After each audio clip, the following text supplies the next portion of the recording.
Il apparaît clairement qu'on a des problématiques très intéressantes d'ingénierie. Quand vous voulez reconstruire un avion historique, vous vous posez la question suivante. Vous devez fabriquer à très petite quantité, en très petite quantité, des petites séries, des pièces de qualité aéronautique, donc à très haute qualité, et pour un prix le plus modique possible. Fabriquer en petite série des pièces de très haute répondant à des spécificités très particulières pour le coût économique le plus raisonnable possible, c'est une problématique qui se pose dans plein de secteurs. Vous voulez fabriquer une prothèse, par exemple, pour un corps humain personnalisé, vous allez en fabriquer une, et vous voulez qu'elle soit parfaite et qu'elle réponde à des spécificités et qu'elle ne coûte pas trop cher.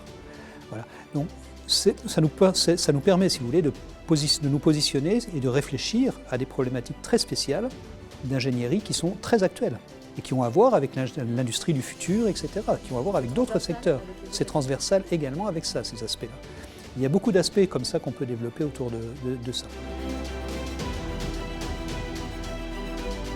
Il y a deux locomotives sur cet agrégat qui sont Creil et Compiègne. Et un peu Beauvais qui est en train d'arriver. Alors Compiègne, parce qu'il y a l'université avec beaucoup de projets dans les laboratoires de recherche qui ont à voir avec les industries aéronautiques et avec les industries aérospatiales. Il y a donc la formation ingénieur proprement dit. Il y a de grosses entreprises qui travaillent uniquement pour l'aéronautique, mais également plein d'autres, donc une partie de leur chiffre d'affaires ont à voir avec l'aéronautique également. Donc ça, c'est très important localement. Et Compiègne souhaite développer cet aspect-là et valoriser peut-être aussi le fait qu'il a un terrain d'aviation là sur lequel on peut peut-être faire des choses. Il y a aussi ce pôle d'aviation historique qui quand même est important. Il y a le CMV, mais il y a d'autres associations aussi qui fabriquent des choses un peu semblables.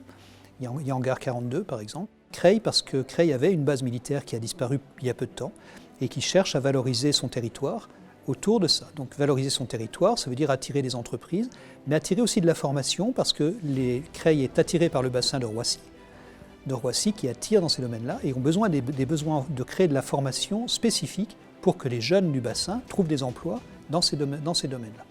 Et puis Beauvais, parce que Beauvais c'est quand même un aéroport presque parisien, bien que situé en terre de Picardie, avec une activité qui ne cesse de croître et qui leur pose des problématiques maintenant, qui sont les gens de l'exploitation, c'est-à-dire les flux des voyageurs, par quel bout on les prend, comment on sécurise, mais aussi des choses très particulières, comment on fait pour refaire une piste d'aéroport, on ne fait pas une déviation, on ne fait pas passer les avions par d'autres endroits, donc voilà, on a ces aspects-là.